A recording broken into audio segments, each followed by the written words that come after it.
Como é que vocês lidam com essas demandas de fora violentas que vocês não têm controle no trabalho de vocês? No caso, sei lá, uma agência chega, vai ter que madrugar pra fazer o conteúdo e ter o editor também? Hoje em Olha, dia, eu Eu não faço eu mais. posso não dizer faço não. também. Hoje eu É. também digo não. Eu E não assim, é faço. muito recente É na muito minha recente. vida dizer não, mas tem sido libertador, assim, pra mim. Eu tenho uma agência, né, que cuida dos meus publis e tal, então eles fazem essa mediação. Mas antes, eu tô há 2 anos como autônoma influenciadora. Antes, eu fazia de tudo pra não incomodar a minha gente. E aí eu me virava e tal, sendo que eu tava vindo de um processo de recuperação do meu burnout, ansiedade e tal. E eu me virava.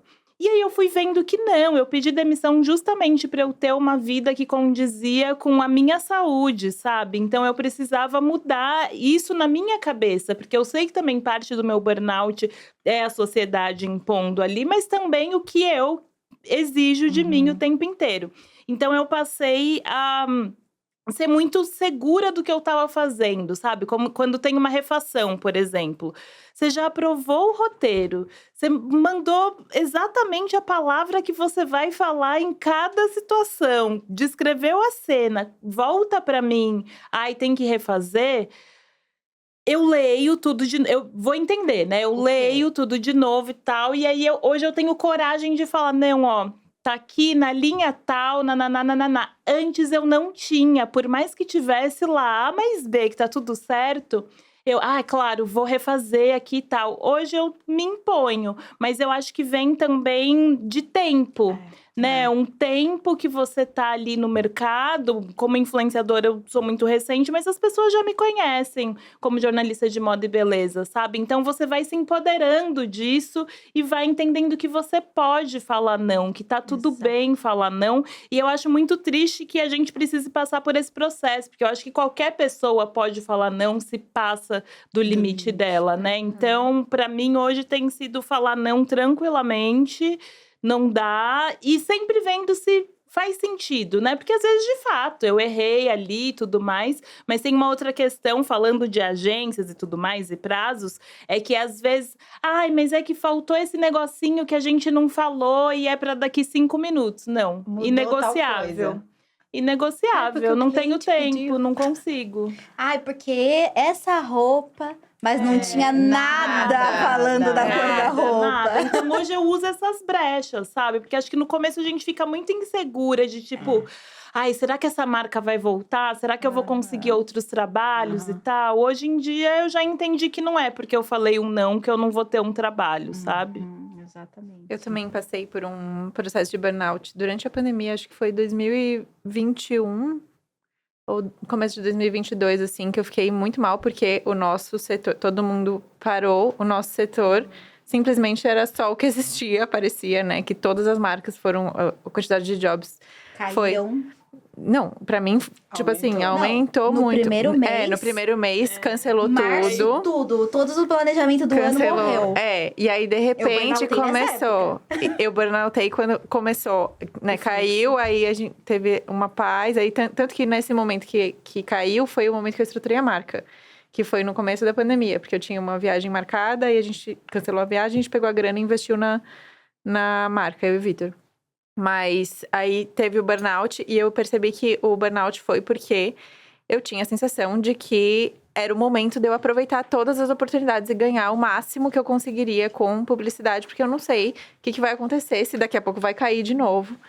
E aí fui aceitando, e sim, é pra amanhã, vamos, eu vou conseguir fazer. Não, mas imagina, só 3 stories, dá pra gravar, vamos, eu encaixo aqui, eu gravo à noite, não sei o quê. É pra amanhã, tá bom, eu vou ver se eu consigo, o Vitor me ajuda, não sei, sabe? Você vai falando sim, de repente o corpo pesa.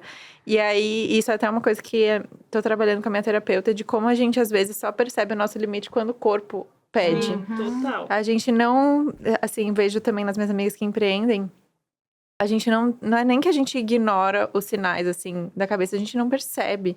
E aí, quando o corpo para, que a gente fala, putz, passei do meu limite. Exato. Eu tô tentando trabalhar uma consciência antes disso, antes de chegar nisso, sabe? E aí, cara, é muito difícil, assim, mas aí depois que eu tive esse burnout, que foi péssimo, fiquei de cama, sem vontade de fazer nada, mas tinha que fazer, não tinha escapatória, porque precisava ir pra marca, também tinha uma tarefa, a gente não tinha uma super equipe e tal.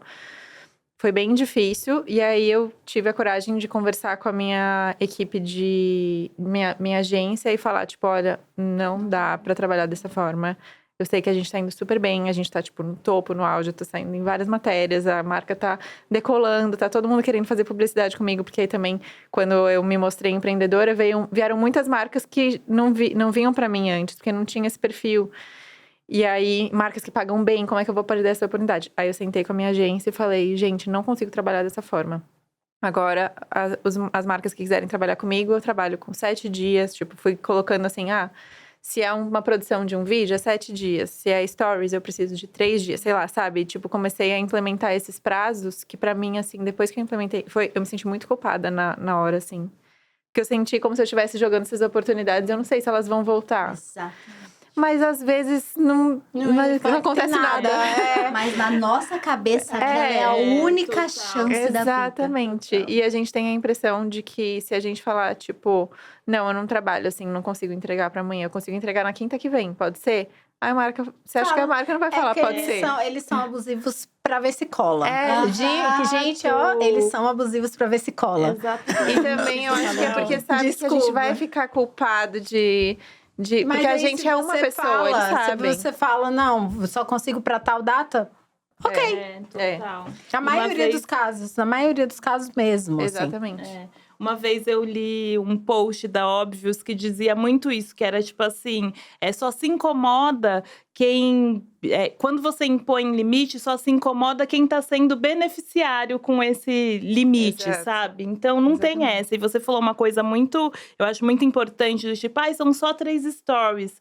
Eu sinto que, assim, tanto quem acompanha a gente não é influenciador, não tem ideia, acha que são só 3 stories e que, tipo, nossa, é muito fácil essa vida. Isso me incomoda muito de achar que é muito fácil. Não imagina para 3 stories o tempo que você gastou ali. E para as agências também, quando elas falam, são 3 stories só para amanhã.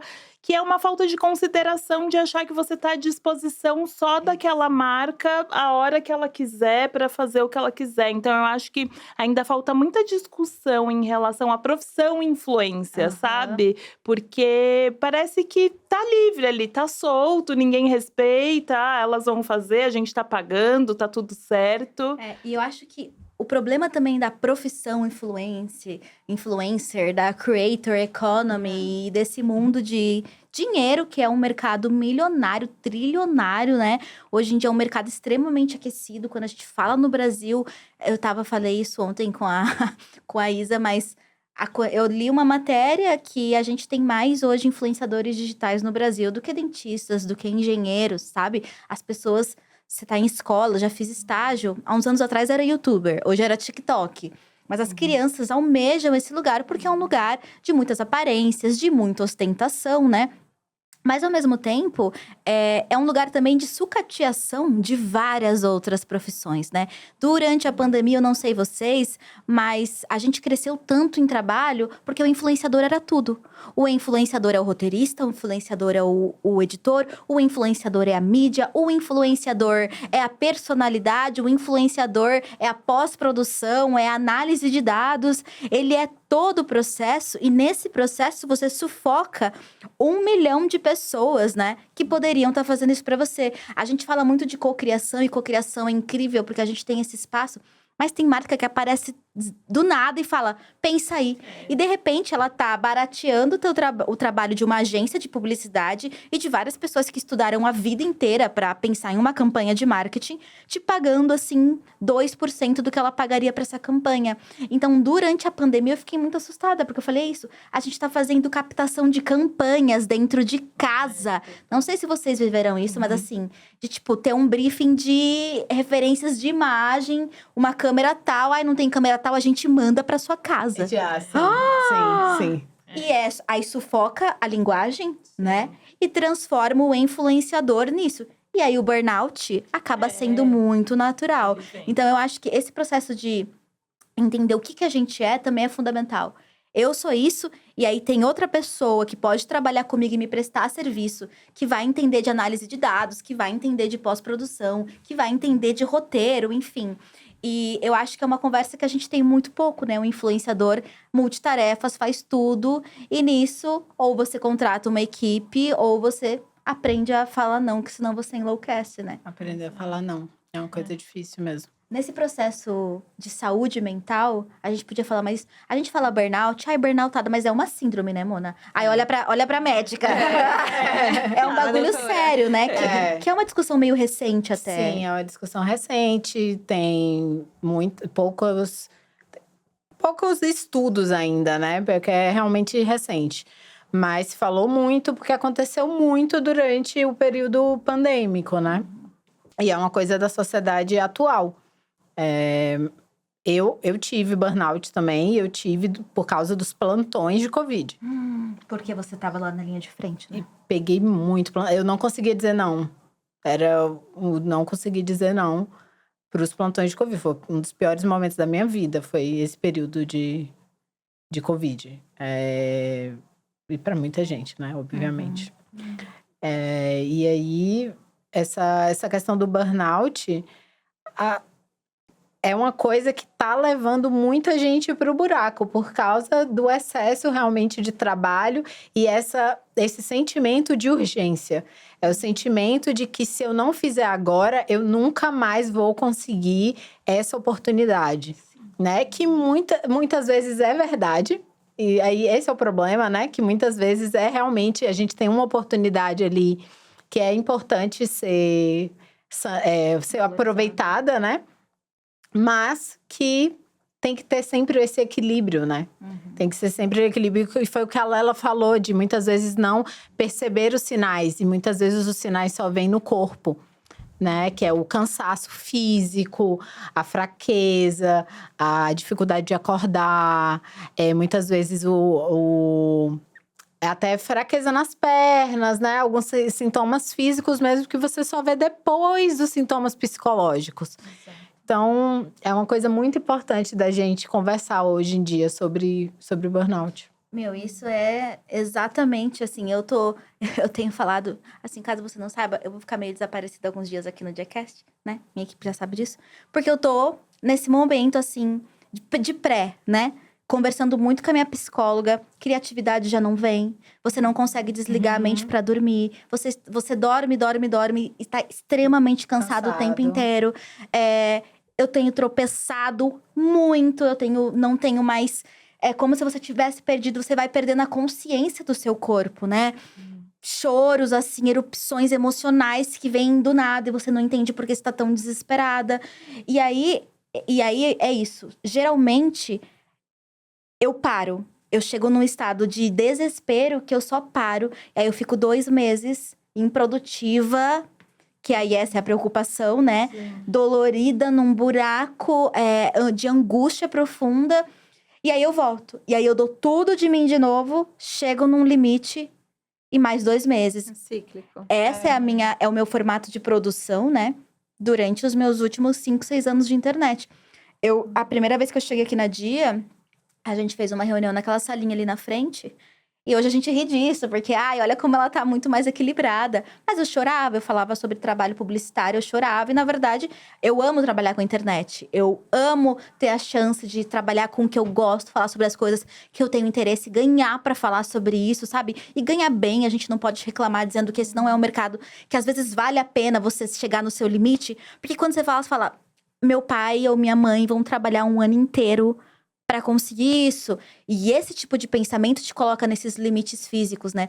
Então, eu dei tudo de mim por muito tempo e não percebi esses padrões.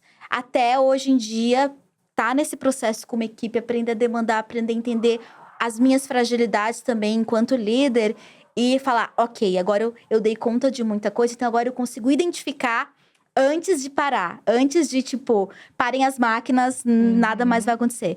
Como vocês hoje percebem, a Lela também tá trabalhando isso na terapia, como é que você percebe que você tá chegando no teu limite? Quais são os sinais que, inclusive, podem ajudar as pessoas que estão em casa a entender que existem sinais? Eu ainda tô descobrindo. Não sei, assim, eu descobri atualmente, assim, na minha terapia, porque eu passei mal, assim, eu tive uma crise no estômago no lançamento passado. Então, no dia do lançamento, até tá gravado, assim, porque a gente faz live, desfile, e aí durante a live eu já começo a ficar com ânsia, assim, dá pra ver. E aí eu comecei a passar mal depois, fui pro hospital, foi péssimo. E agora, de novo, no dia do lançamento, eu também passei mal. E aí a minha psicóloga falou, tipo, Mona, você não acha que tem a ver? Tipo, talvez tenha alguma coisa a ver. E aí ela me chamou a atenção pra isso, assim, de que sempre eu só percebo quando tá no limite do corpo. Eu ainda não consigo. Eu passei muitos anos com síndrome do pânico. E para mim é a mesma sensação de que o meu corpo tá me avisando alguma coisa que minha mente nem processou ainda, sabe? Então eu tô tentando desvendar um pouco como é esses sinais, porque eu ainda não descobri. Tá trabalhando. Os meus são completamente físicos, assim. O meu primeiro burnout que eu identifiquei, que eu sabia, enfim, eu ainda estava na Vogue e tal. E eu lembro que eu comecei a passar mal toda vez que eu recebia uma mensagem do trabalho. Era pandemia e tal. Às vezes era uma mensagem para contar uma fofoca, mas antes de abrir, eu via o nome e era alguém do trabalho, eu já começava a passar muito mal, muito mal.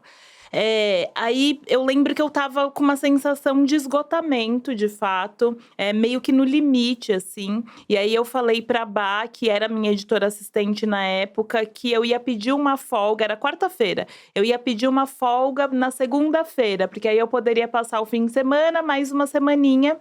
Mas que eu tava sentindo que o meu corpo não ia chegar até lá.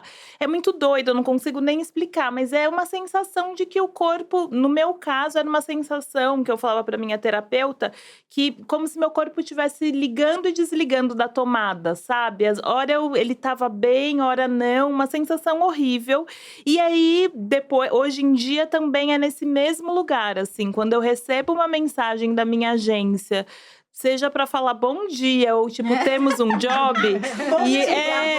E eu sinto que tem uma coisa ali, é o meu sinal, sabe? Mas, tipo, antes disso eu não consigo identificar.